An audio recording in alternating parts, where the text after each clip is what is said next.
Kamu yang belum subscribe channel ini, silakan tekan tombol subscribe-nya guys. Dan bagikan supaya channel ini semakin berkembang guys.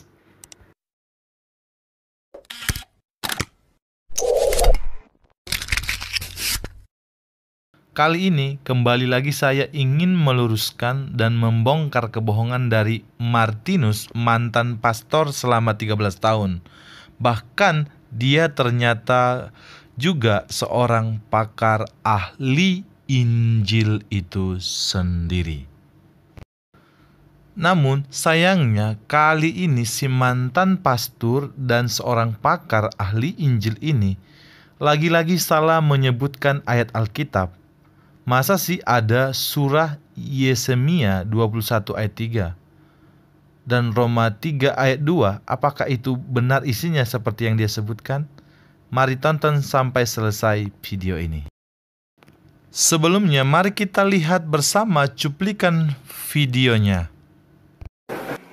Mohon maaf Pak ya, saya pernah di Makassar itu September 2015. Saya pernah adu debat dengan seorang mantan Muslim, Murtadin, Saifuddin Ibrahim namanya.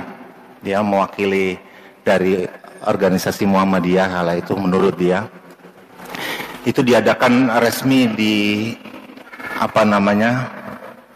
di Masjid Al-Markas Makassar.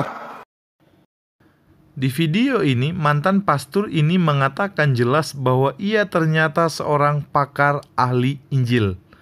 Wah, ternyata mantan pastor ini punya gelar yang sangat berat sekali, yaitu seorang pakar ahli Injil. Saya sangat salut dan bangga dengan mantan pastor yang mualaf ini. Hanya lucunya, masa ia seorang pakar ahli Injil bisa salah menyebutkan ayat Alkitab itu sendiri. Mari kita lihat video berikutnya. Jadi saya bilang, coba Anda buka di surah Yesemiya pasal 21 ayat 3. Lalu Anda buka di surat Roma pasal 3 ayat 2. Tolong Anda bacakan. Dia baca begini. Dalam surat Roma ini dia baca, ketika kau pelayan-pelayan dan tangan-tangan Tuhan, haram bagimu untuk melaksanakan pernikahan. Jika kau menikah maka kurang rasa tanggung jawabmu melayani Tuhanmu. 1. Coba yang Yesemiya Anda baca. Ketika anugerah nikmat Tuhan itu datang padamu, maka gunakanlah anugerah nikmat Tuhan itu sebaik-baiknya. Meskipun kau berhubungan intim antara laki dan wanita dengan tidak diikatkan dengan tali pernikahan, namun didasari suka sama suka, dan tidak memperkosa sebelah pihak, merugikan pihak lain, maka sah di mata Tuhan. Jadi jelas kita sudah dengar ya, bahwa mantan pastor ini mengatakan bahwa ia menanyakan apa isi surah Yesemiya 21 ayat 3 dan Roma pasal 3 ayatnya yang kedua kepada Pak Saifuddin Ibrahim.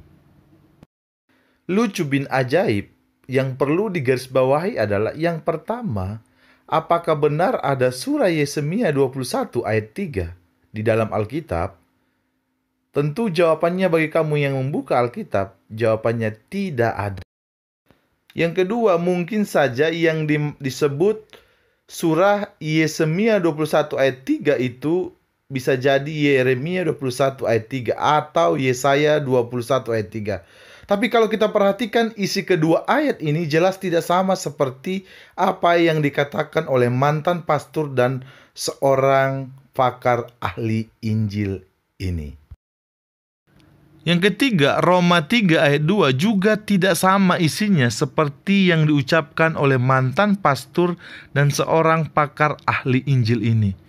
Untuk membuktikannya, monggo perhatikan Alkitab Anda, Roma pasal 3 ayat 2. Isinya begini, banyak sekali dan di dalam segala hal.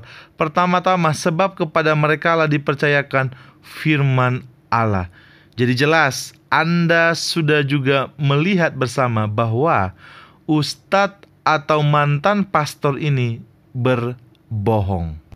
Jadi jelas ya, dapat disimpulkan bahwa si mantan pastor dan seorang pakar ahli Injil ini berbohong dan mengarang bebas untuk kepentingannya sendiri. Jadi saya bilang, coba Anda buka di surah Yeremia pasal 21 ayat 3. Lalu Anda buka di surat Roma pasal 3 ayat 2. Tolong Anda bacakan. Dia baca begini. Dalam surat Roma ini dia baca, ketika kau pelayan-pelayan dan tangan-tangan Tuhan, haram bagimu untuk melaksanakan pernikahan. Jika kau menikah maka kurang rasa tanggung jawabmu melayani Tuhanmu. 1. Coba yang Yeremia Anda baca. Ketika anugerah nikmat Tuhan itu datang padamu, maka gunakanlah anugerah nikmat Tuhan itu sebaik-baiknya. Meskipun kau berhubungan intim antara laki dan wanita dengan tidak diikatkan dengan tali pernikahan, namun didasari suka sama suka, dan tidak memperkosa sebelah pihak merugikan pihak lain, maka sah di mata Tuhan. La encontré porque estaba la paellera agarrada metida entre las piedras de Chipiona del faro. Y cuando entro en el restaurante me ve el cocinero con una paellera y adentro la vende paellera.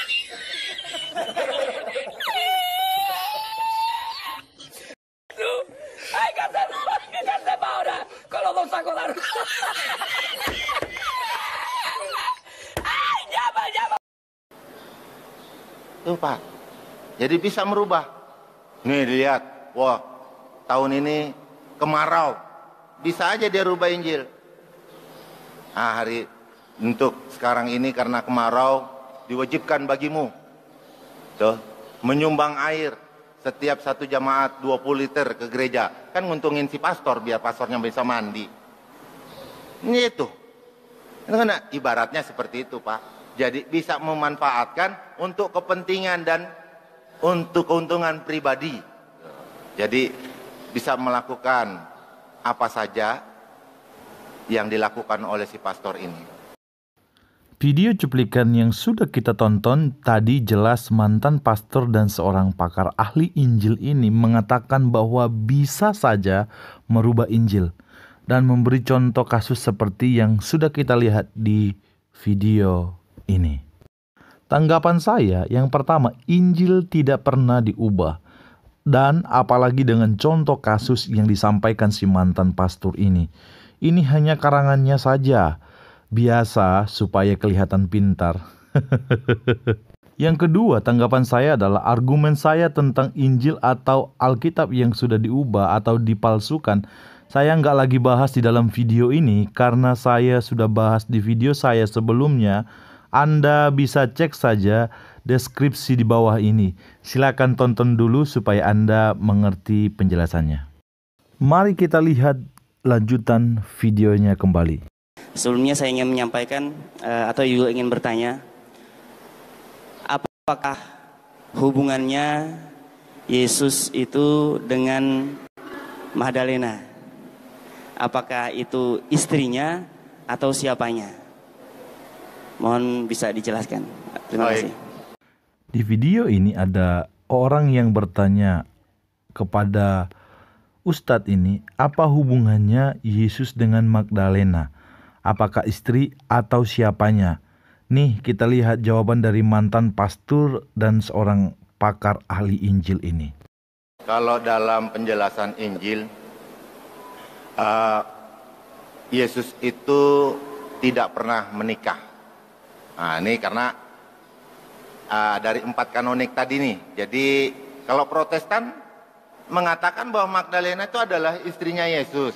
Karena pendeta boleh menikah. Tapi pastor, karena dia tidak boleh menikah, dia mengatakan Magdalena itu bukan istrinya, tapi muridnya. Kenapa? Karena pastor nggak boleh nikah. Itu loh Pak. 13 tahun saya jadi pastor nggak nikah-nikah. Karatan saya.